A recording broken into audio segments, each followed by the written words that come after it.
Hello, everyone. And today I am with Manish, and we will talk about procurement. But before we get there, I just wanted to share some background, what is happening here, and why we are doing this particular event. So the OGuild, the initiative which we have started and we are focusing on, is primarily a platform for practitioners to share their knowledge. It's more like a mentoring platform rather than a training platform. So we are not here to talk about a particular certification exam, but we are learning from somebody else's experience so that we can also add to it. Now, Manish, we will have a formal introduction with him after a while. But what I understand is that we have been working together for a while, and he has a pretty much deep experience in a procurement space. So, Manish, that sound started coming in. So maybe you keep yourself muted till the time you are not speaking. Yeah, maybe you keep. Yeah. Yeah, that's the now it's pretty much good. So just keep yourself muted and you are not speaking, else I will keep myself muted. So Manish has been working and we have been collaborating for many years. I think we met 5 6 years back in Mumbai once face to face, but usually we talk over the internet only. And he has been doing telecom, banking, and various kind of project and program management for a while. And in the recent time, I observed for many years, he has been focusing a lot on procurement. And when I talk to various project managers, they share their challenge related to procurement management. Many of us who work as a project manager may not get opportunity to see the contract, yeah, which is happening between us or the client. And many times when you are outsourcing work, we never know, and many times we suffer because of it.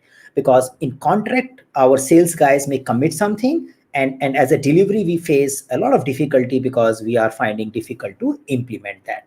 So I have my set of questions. Once I will know Manish background and experience, so I will let him introduce, and then I have my set of questions, but in between I can also take your questions. So what you can do is you can put your questions in the LinkedIn chat comment or the YouTube comment wherever you are seeing and watching us, and we will take those questions at an appropriate time.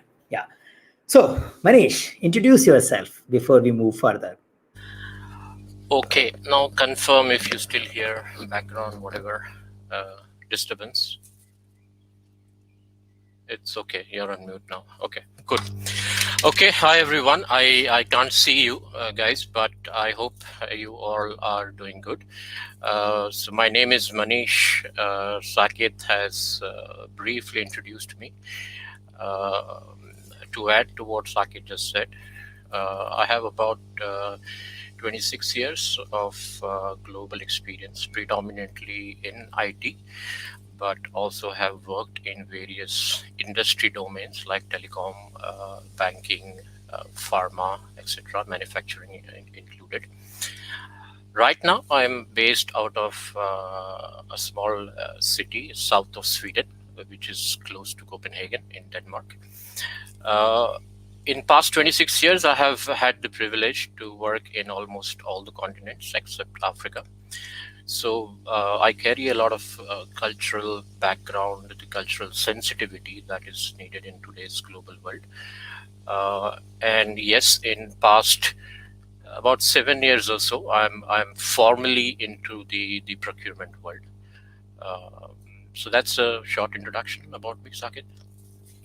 Perfect. Thank you. So, Okay. when I talk about procurement, let's talk about some of the questions which I have, and it's more Sure. about how much a project manager should know about procurement, because many time project managers are expected to focus more on delivery. In your opinion, based on the way you have been working with various project managers, how much a project manager should know about procurement Yeah. related stuff? Yeah, it's a good question. So, uh, as I mentioned, in past 7 years or so, I've been formally into the procurement world. So I'm right now leading the procurement team for digital slash IT slash transformation functions within the organization that I'm part of. But before being formally part of the procurement, I was also on the other side of the table. I have done a lot of sales. I have done delivery, engagement management, etc. So I was spending a lot of time negotiating with the procurement team, with the buyer, from the seller's point of view. So I kind of relate to what the seller organization's project manager would have gone through for any new contract that is been signed or been engaged by their organization. So as a project manager, it shouldn't be a world where you shouldn't be alien to the whole concept of sourcing slash contract management slash vendor management. You definitely need to know the basics, the elementary things. And a lot of project managers do not get engaged at the right time. As you mentioned, a sales team normally would seal the deal, would promise a lot of things, and it just lands on the project manager's table to execute within whatever constraints that are in the contract. And that's not really a good thing. So, as a project manager, you should and you must be engaged while the contract is being negotiated, and especially if you are representing the buyer organization, then definitely. But as I understand, a lot of our project managers are part of the sellers organization. So in either case, knowledge of legal terms, knowledge of the procurement, and when I say procurement, um, interchangeably, it is a lot of time used with sourcing term. Sourcing and procurement is a bit different. Procurement in plain English is just buying. Sourcing, on the other hand, is your entire vendor lifecycle management. So P2P, as we say, procure to pay. So a project manager should be aware of your organization's policy, processes, that will help you talk to your legal, your sourcing, your procurement team in a common language. PMI Perfect. Yeah. has a standard PMBOK where you have common terms, and that every organization should have such common vocabulary, and a project manager should be aware of it. Yeah. Perfect. Yeah, perfect. So I was thinking of asking this question, but I think you have already answered part of it. Mhm. And the whole idea here is what I'm getting is that by doing the by you keep yourself muted whenever I am speaking, so we keep muting each other. Yeah. So what I am getting out of this conversation here is that procurement helps the knowledge of procurement helps the project manager in understanding various nitty gritty related to the project and the contract which we are making, and especially if you are from the seller organization or the buyer organization, so you need to be definitely involved, and even if you are in the seller organization, then also you need to be involved. Yeah, so that's the whole thing, so that you can meet the promises your sales guys are making. And if you are getting something procured, then you also know what kind of an exact requirement has been given to your a vendor or whoever is going to supply to you. And this in order to do that, you better understand procurement terms and terminologies. You better be able to read the contract and interpret it, and at the same time you should be also able to work with the viewer procurement and other people who are working with you. So I get into a little bit about this procurement and sourcing. I'm not pretty much clear about it, so please give a little bit more insight on what is the difference between these two and Yeah. how the procurement and sourcings are different. Yeah. So as I said, these two terms are a lot of time used interchangeably. Many of us do not really understand the difference. Procurement is plain buying. You just put an order and you buy stuff. It could be product, it could be services, but it is just the buying part. Sourcing, on the other hand, is the entire life cycle management. So right from scanning the market, then the whole RFI, RFP, or RFX process. Once the contract is signed, then you need to know what sort of vendor management toolkit is in your organization. Now, a lot of times, as a project manager, the vendor that you have signed a contract with is also working in multiple other projects in your organization. Now, every organization who do sourcing or who do procurement will have some sort of requirements towards how do you manage your vendors, where especially big vendors.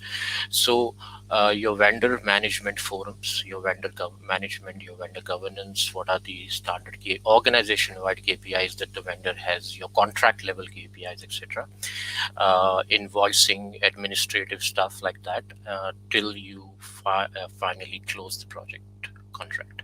So this whole term, that's sourcing. The procurement is just one subset, which is purely Okay. buying stuff. Okay, so what I'm getting is that's reiterating my understanding that it is all about starting from collecting the interest, maybe publishing your requirement in the market and collecting the appropriate people, the candidate, evaluating who can do best job for us, and finally selecting the appropriate guy, buying the service, and later on working with the vendor management, overall monitoring and control of the work they are doing, and also releasing their appropriate payments whenever they become due, take care of a contract change management if it is needed, and ultimately close this whole particular relationship. And in industry, usually this is called sourcing. As much I understand in the PMBOK, this whole comes into a procurement space as a knowledge area, and that might be the reason this confusion might be. But in general, I think many people may use these two terms interchangeably as well. Yeah, so perfect. Thank you. Now, the next question, which I want to focus on, is that, what we understand is procurement is all about contract. Yeah, so this is the whole thing. We talk about contract. Now, who is expected to draft this contract, and what is this whole contract thing is all about? Yeah, okay. It's a classic question and a confusion or a dilemma that a lot of project managers also have. I'll take a step back, you know, and for the sake of simplicity, I will refer to the buyer's organization's project manager, and that also relates to the PMI and PMP terminology. So the moment a project decides to buy, a project manager understands that we need to buy, we need to procure or source. Your legal and your sourcing team becomes your key stakeholder, right? So the moment you decide that, or even if you feel that there is a high possibility, high likelihood of buying stuff from external vendor or engaging an external vendor, you should immediately reach out to your legal sourcing, and I would say also put them in your stakeholder register. Explain them what do you need, and don't stop at that. What you need is just the scope of what you want to buy, maybe service or a product, but also educate them on what is the impact, what is at stake if you're not able to get that delivered by your uh, vendor, whoever you select in the future. So the entire picture of where that scope of the work that you want to buy sits into the business organization. What is at stake for the business? How is it impacting your organization's roadmap? That should be aware, because that will also decide what kind of contract you would legal team will recommend you based on what education or what information you give them. Now, project manager is not a lawyer. Project manager is, yeah, maybe you might find some lawyers who are project managers, but not all. So you're not expected to draft the contract from the scratch. Luckily, a lot of organization, again, if you are frequently buying, the legal team will have standard templates. You call it as an OPA in your PMP terminology, organization process assets. So a lot of times you'll find that a template or a draft contract is already available. Things that project manager should and must contribute to the project is your scope. That is, I would say, project manager is the best person in the organization to ink down what is it that the project wants. Then there are information like timeline, and risk involved, etc., etc. And let legal then handle the other areas, the other clauses in the contract, which uh, most of the times are pretty standard, unless you have a very special need or a very special kind of a contract. So legal along with sourcing should be leading in the contract preparation, but there are sections which project manager should be responsible for in the contract. Perfect. So the whole idea which I am getting in my understanding is that it's as soon as you have a clear need of outsourcing part of your work, you focus on and working with the legal and procurement slash sourcing team. That's the first thing you do because you need to take them as a stakeholder along with you. You do that. And the whole idea here is you primarily focus on making your scope clear and the business value and criticality clear so that they understand what they are doing, but they will do all the legal terms and other things. And usually the organization will have their organization process assets which takes care of various template and standard thing. Until unless you are buying something first time and in a specific type of service, then it may require a little bit more effort. But if it is a little bit repetitive thing, then there could be a standard things which can come along. And what I sense from your language is that contract usually have a lot of legal terms which may not be easy for a project manager to grasp to start with. And that's why you made that comment, project manager is not expected to be the legal expert or a lawyer. So they usually take help from the sourcing slash procurement as well as the legal team, and that is something they need to work on. And you need to make sure that scope is well understood by them, and that's your key performance area in this whole process. That's something I can say. Yeah. And if, yeah, go ahead. So to add to it, Saket, so even if you do not know at a certain stage that you will be buying, and if you feel that there is a high likelihood that the project will buy, even then I think it's good to engage them, explain them that you are in the midst of taking a decision.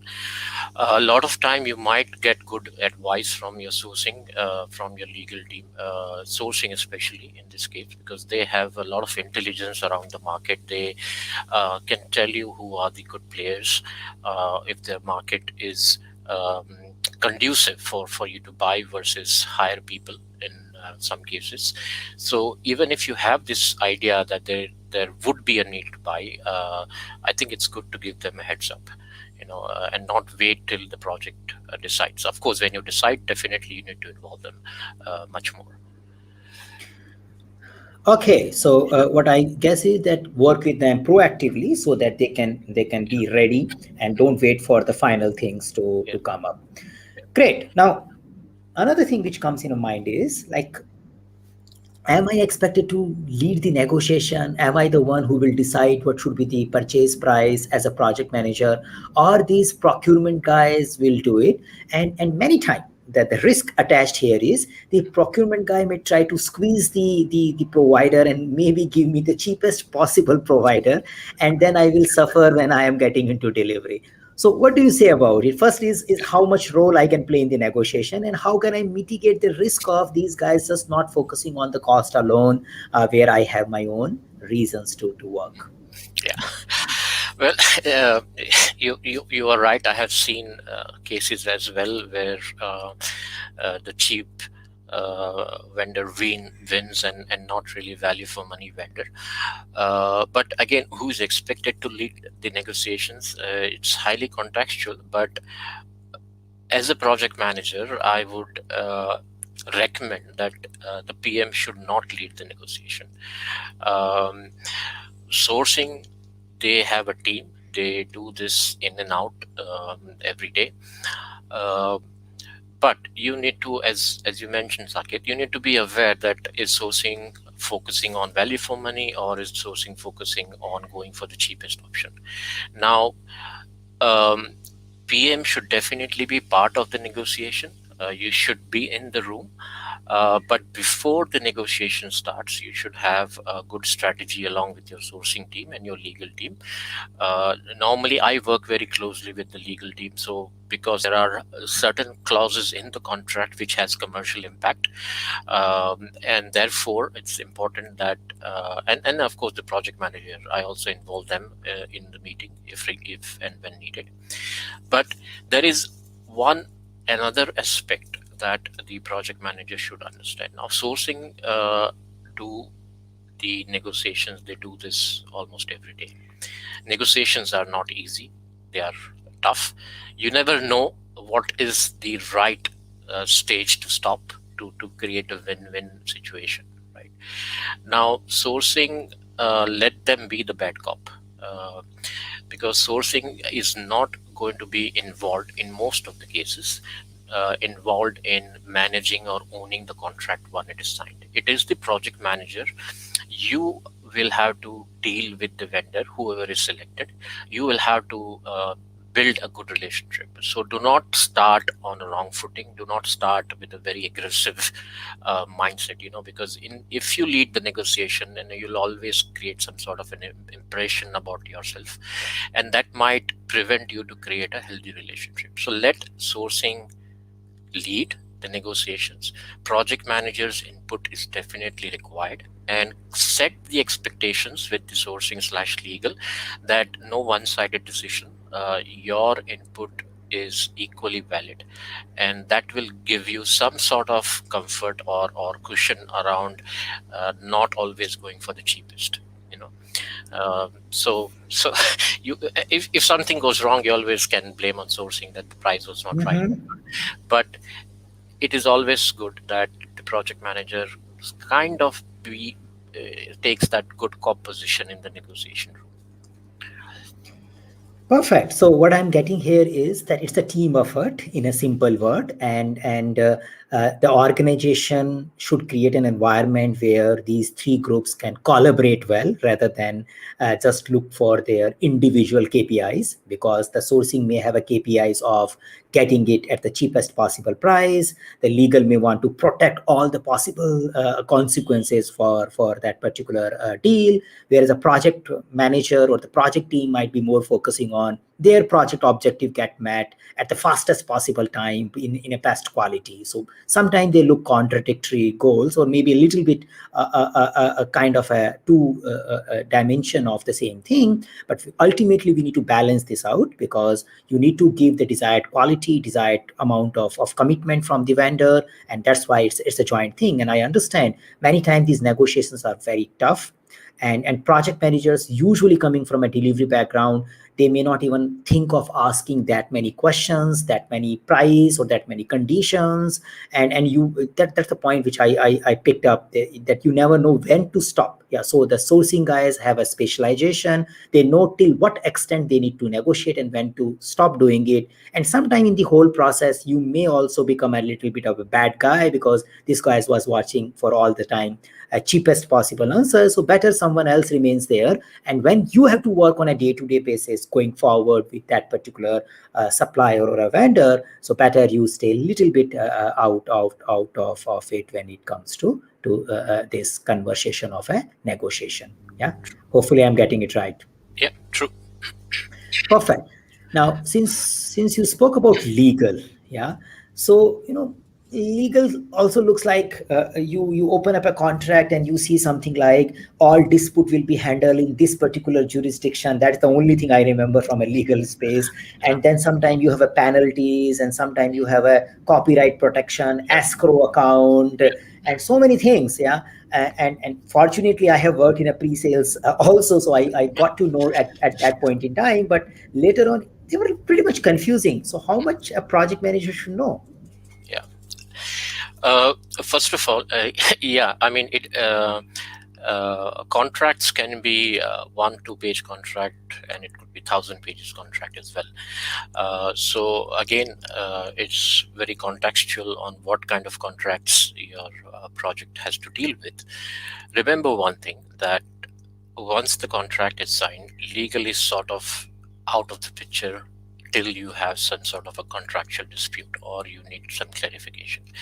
It is you as a project manager who owns the contract, who is responsible to get the scope of the contract delivered as mentioned in the contract on the date, whatever.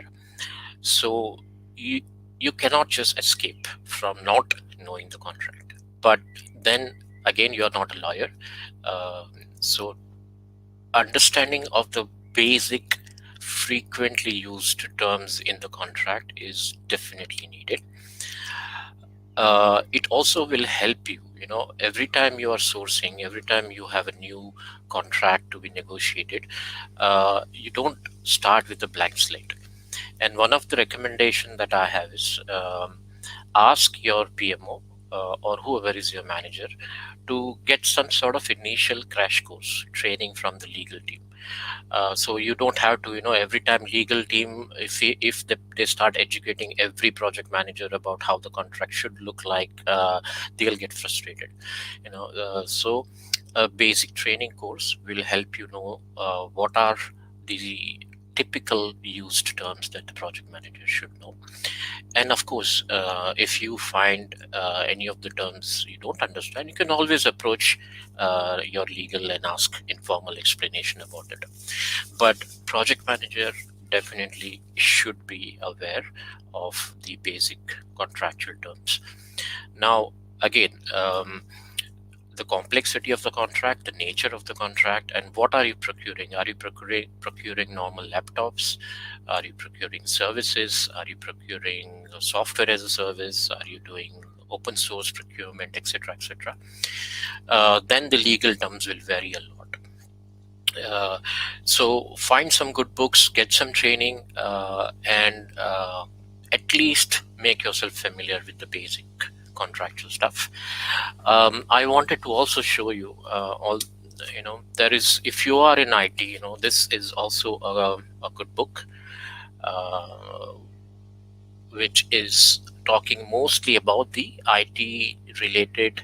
Um, and then it includes services, it includes cloud computing, IT contracts, software licenses, etc. And if your organization is doing a lot of open source recruitment procurement, this is also a good book, because open source contracts are very, very difficult to negotiate, are very, very difficult from legal point of view. And if your project is buying any open source licenses, open source is normally free, but there are so many caveats which uh, will kick in, and the commercial things will start coming in beyond a certain threshold. So it is very important for you as a project manager to know about the basic of the contract. Perfect. So what I'm getting is that one has to learn this whole legal stuff. You can't just escape from it, Yeah. though the legal team is there to guide you, help you, and the whole focus remains is that if you have you as a project manager can initiate the way you manage trainings and development for your team members. You should have your own training and development plan as well, and that should include, especially when you are dealing in the procured or sourcing space frequently, then you should get educated about the basics of these terms so you can understand the implication associated with them. You may not get into a detailed nitty-gritties of it, but you understand how to handle it. And thank you for recommending books related to tech contracts and open source contracts. And I realize that open source is a little bit more complicated thing, which may not be very clearly understood by many people. I remember I was working with one client in one of our coaching assignment, and they were having a special tool to ensure that no, the developer should not be copying the code from open source, because if they end up copying the code somewhere from the Google and put it into their production code, and later on it get detected, they need to expose the whole code. Yeah, because there was some terminology they were explaining me, and they had a special process for validating that our guys should not be using the open source code. I don't know. Yeah, yeah. So those kind of concepts and complexity may also kicks in. Perfect. Now, you spoke about the difference between technical and the open source space. Let's talk about the life cycle issues. And many times people will have issues related to how the agile contracts are different than waterfall contracts and predictive life cycles and all.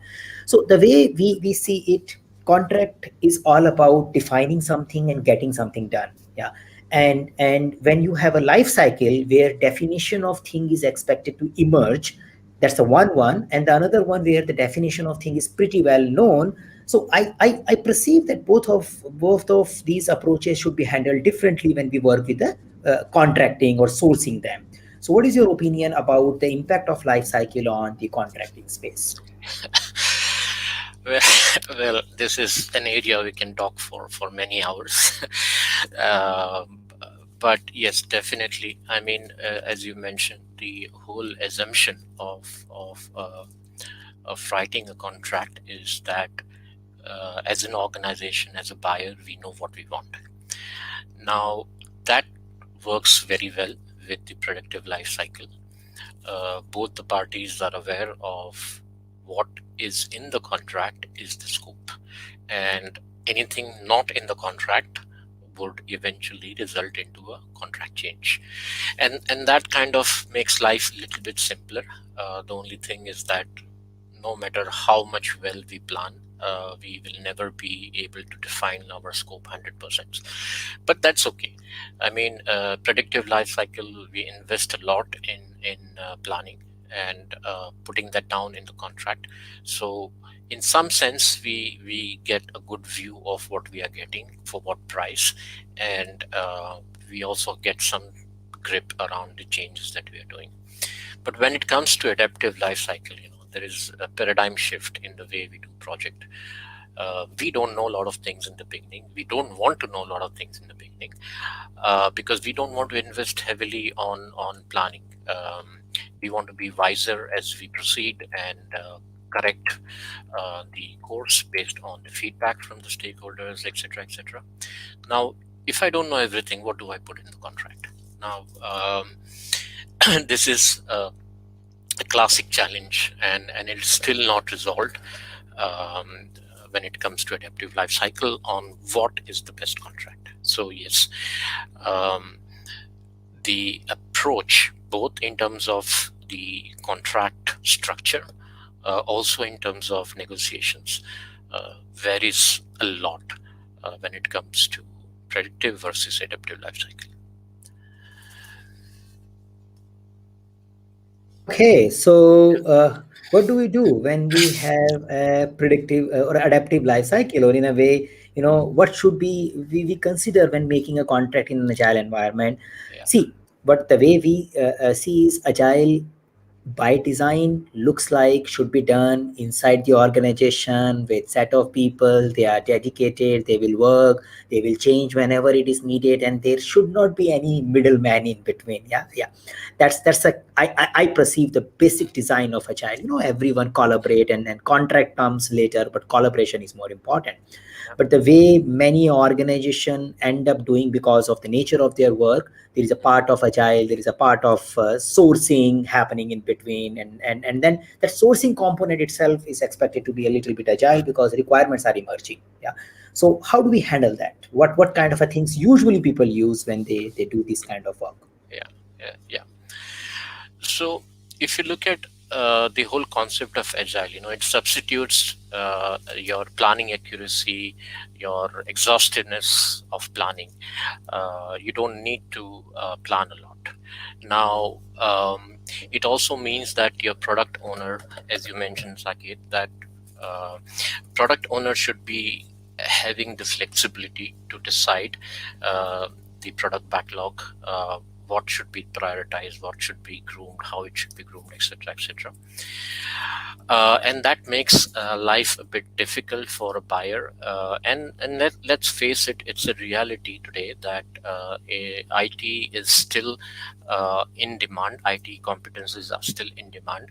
There is still a huge gap in the Western world when it comes to IT competence, and sourcing is the only option for them to deliver the projects to the business. So you cannot escape the whole outsourcing world when it comes to agile projects. You cannot possibly do everything in house. So what is the solution now? If you look at Gartner report, most of the organizations, or more than half of the organizations, are still doing time and material contracts for agile, and that per se is not bad. What the organization needs to know is, do we have good governance layer, when you're doing a time and material contract? Because today we have a global team, so we call it as a distributed agile. uh, People are working from any part of the globe, and which means that you need to have a good team to manage them contractually. Time and material with some meaningful lightweight KPIs um, towards the vendor is a good starting point. So if an organization is trying agile for the first time, or working in sort of a hybrid mode, then time and material is a good option, is a safe option. uh, but you also need to ensure that your management layer in the organization um, is competent enough to be able to work with different vendors in different locations and deliver to the business. So the safest is, of course, your time and material. But then once the relationship matures, uh, then you can go for some innovative contractual model. You have catalog based pricing, you have price per story point, you have outcome based pricing, etc., etc. But do not start with those, because that needs a certain level of maturity in the relationship with the vendors, and that cannot come overnight. It takes some time. In most of the cases, couple of years, 2 to 3 years, that you get to know the vendor. Then you establish that sort of relationship to be able to work on the contracts which are not time and material. Now, um, there is also a lot of debate. I mean, although this concept of relationship based contracts is not new, it's been there for almost a couple of decades now. But Oliver Hatz and some other, I think Oliver won Nobel Prize as well. I don't know in this field, but they have helped draft a legally enforceable relationship contracts. Now, what it means is that the contract is not operational. The traditional mindset that most of the legal team and a lot of sourcing team, including in the organization where I am, is that we should be able to plan better. Fixed price is always good. We should have all that is possible in the contract to cover ourselves in case something goes wrong. Now, this doesn't really foster a good relationship, uh, and especially in agile, you cannot have it. So as a project manager, it becomes very difficult for you to really educate legal, because they are coming from the transactional based mindset, old school thought that not everything will be defined in the contract from day one. There has to be good flexibility, of course, within the framework that the product owner or the project manager should be able to execute that flexibility whenever needed. But coming back to enforceable relationship contracts, and they have some basic fundamental. Now, whenever we engage a seller, especially I'm talking about IT services world, we don't have a common goal. As a buyer, we want to go live. Time to market is important. And of course, creating the value to our customer is important. But for the seller organization, it is their P&L, how much profitability, how much they can bill us, how soon they can bill us, etc. Now, that kind of relationship will never work. So, some founding pillars of the enforceable relationship kind of contracts, which is becoming very hot now, is that you onboard the vendor to your organization's vision, create the relationship at multiple levels, and relationship cannot happen in 1 day or 1 month. It takes some time. So as I told you, start with TNM, but also create the ground for a relationship based contract. And relationship should be at the CXO level, and then it should reach down to the project manager level, and move away from transactional based model. And that is one of the biggest challenge in my organization. For example, I'm the only person in the whole sourcing team who has actually worked in IT services, because a lot of them, they come from the other domain of sourcing, and IT services is very complicated, especially agile. So even our legal team, it needs a lot of education. Uh, Define metrics, and you can refer to discipline agile or any other framework for the metrics that should motivate and reward the team. There shouldn't be any finger pointing, not towards any of the vendors. Treat your vendor as part of your team, just like your own employees. And once you have that established, um, it becomes much more smooth to deal with the frequent changes that we normally encounter in the agile projects. Perfect. So, and it's a very nice to talk to you related to this topic, because many of us, when we talk in the agile environment, we primarily talk from a should be focus or how can be done. But you are talking about what is happening on a day-to-day basis in a real world, rather than just we talk about how possibly the contract should be designed. But this is how it is done. So, my key takeaway is still the majority is time and material. It's pretty much straightforward. You hire the capacity, and you build them based on the time they are spending, and that's a good starting point.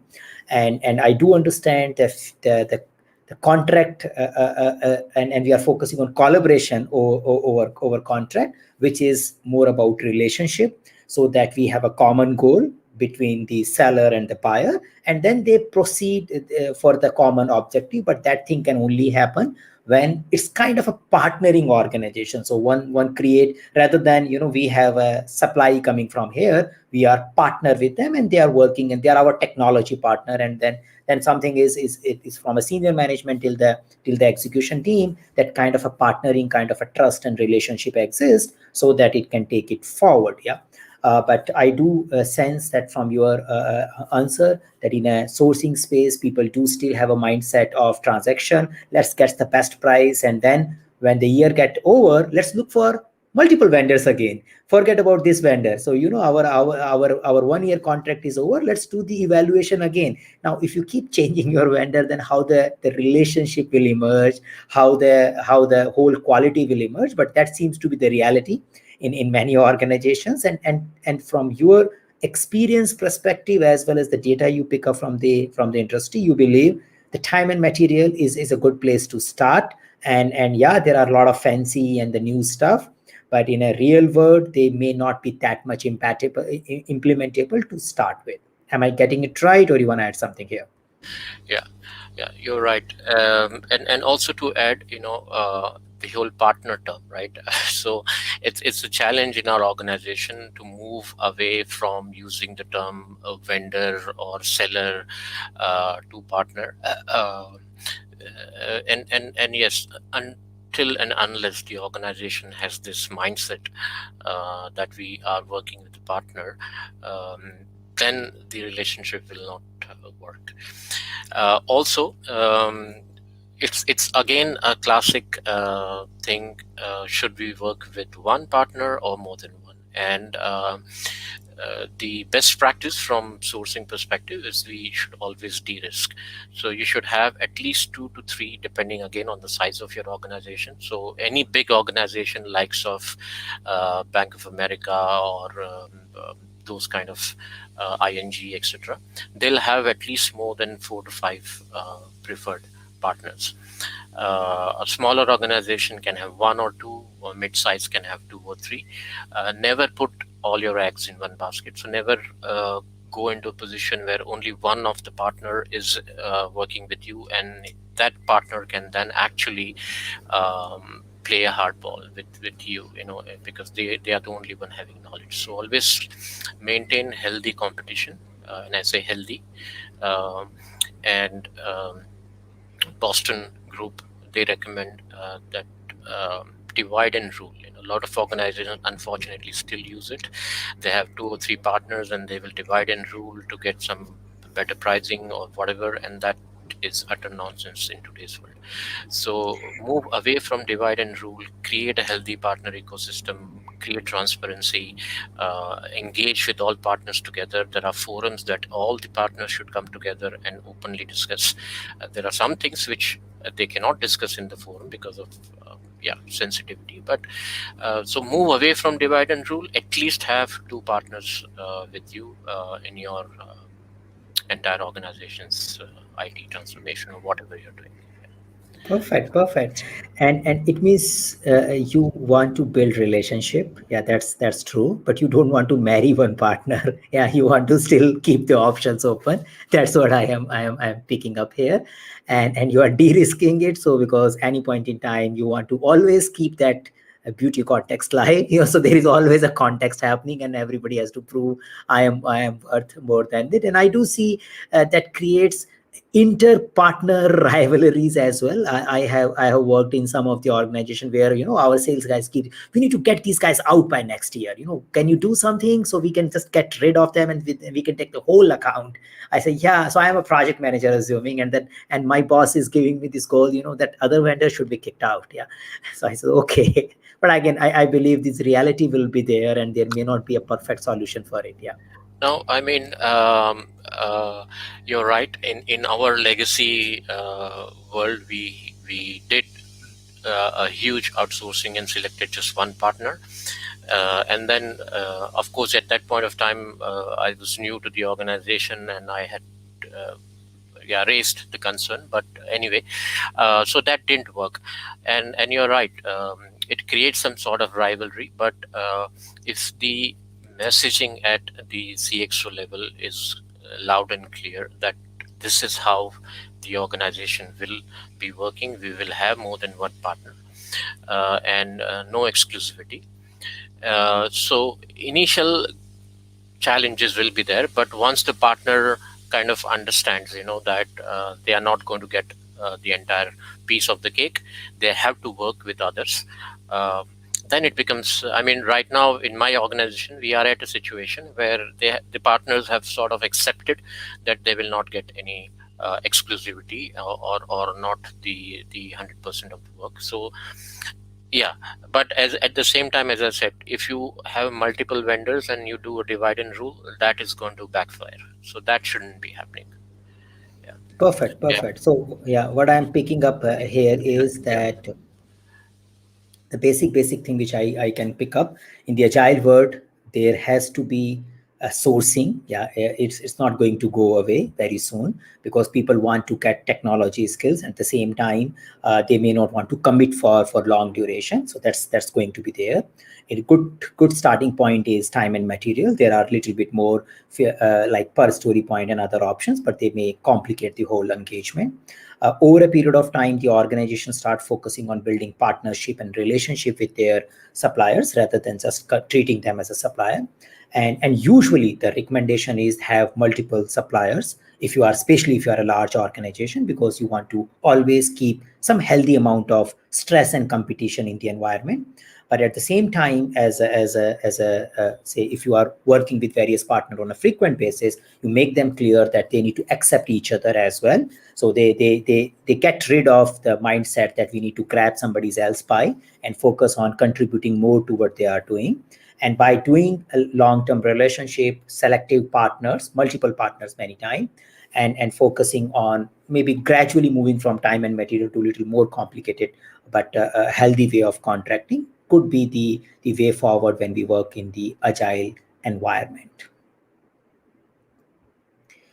Okay, so perfect. Now, if I talk about some contract examples, so this is something like You have already shared on OGuild now. Yeah. So there are three examples which are available for Manish. One can look at. Many time project manager asks me that, do you have some example for contract? I think this is something one can try out. So if you go to OGuild in our resource space, one can find that out. So if I just give a quick view to it, I am also new to this particular tool. Where do I share the screen? I think I leave it. Yeah. So uh, Yeah. yeah. So this is something I leave that part. Okay. Yeah. Yeah. So I mean, I can talk briefly about Go ahead. the Go ahead. Yeah. three contracts Three that we contract have in templates. progress. Yes. Yeah. So one of them is termed as consultancy agreement, and that is sort of a detailed time and material. You know, a lot of us, we have this impression that time and material is very simple. Well, yeah, relatively compared to other contracts, yes, but there are certain clauses in this contract which I have shared. It might sound overkill, but if you're working for a regulatory uh, or regulated environment, and if your organization is in a regulated environment, then you need to have those contracts with the clauses that you can see. The other contract, sorry about the background noise, there's some construction happening. The other contract is the skeleton. The actual contract is about 1,500 pages. I have just shared the skeleton, and that will give you what actually is typically in a master services agreement. The master services agreement is often also called as a frame agreement.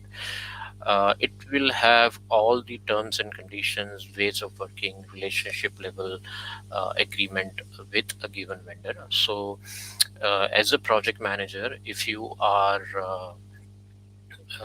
engaging a vendor who already has an MSA with your organization, your job becomes relatively simple, because all the necessary contractual things will be taken care in the MSA, and your contract will only focus more on the scope, deliverables, and certain project specific obligations. Okay.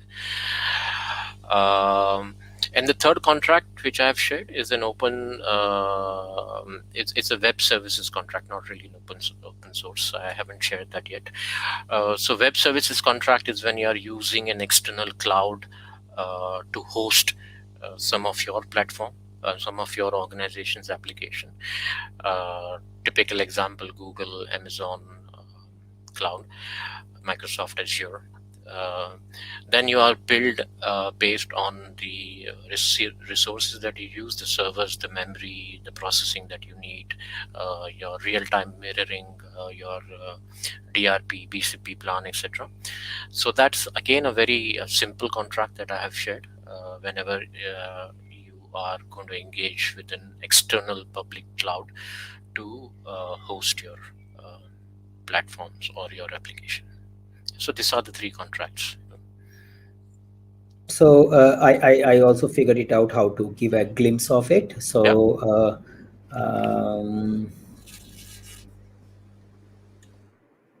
okay, so I can say share my screen, and then possibly it will show you the this screen first, and then I go here. Hopefully you can see the OGuild screen, and this OGuild is a place where you can log in, you can get into a resourcing space, and then you can see these contracts are here: master service agreement, consultancy service agreement, and the cloud one is called enterprise agreement. We have a little bit adjustment in the name, and this whole OGuild is a kind of a collection of multiple groups, which is prime. This whole thing is made primarily to facilitate professionals talking about their real working practitioner experience, and also taking help from each other. So that's the whole idea. So I do encourage all of you to join OGuild and share your continuous questions or interactions with us. So that's the whole purpose of this particular